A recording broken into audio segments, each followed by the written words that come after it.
In this video, you see the options for travelling from Amsterdam to Giethoorn. There are various options. You can rent a car in Amsterdam and drive to Giethoorn. The travel time is approximately 1 hour and 30 minutes. But you can also travel by public transport. Do you travel by public transport? Then it is best to download the 9292 app. This app automatically determines your location, or you enter it manually. Then enter your destination, enter your date and time, and you will receive the route including your tickets. Check in at the station, then find the right spot, get on the train and make sure you get off at the right station and check out. There are various options when travelling by train. You can board in Amsterdam South or from Amsterdam Central and travel to Giethoorn via Almere, Zwolle or Steenwijk. This depends on the time of your trip.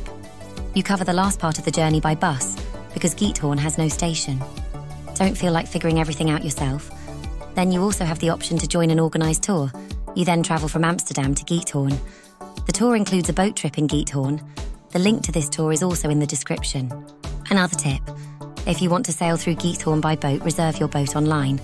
You are then assured of a boat on the day you visit Giethoorn. You can rent a boat via the link in the description. Booking a cruise with a guide is also fun. You sail through Giethoorn and the Veeribbenveen National Park. During this cruise with a guide, you will enjoy a hot drink on board, and the guide will tell you all about Giethoorn. You can book a cruise via the link in the description.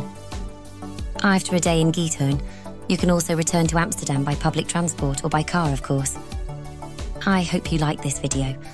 Then subscribe for more travel videos from the Netherlands.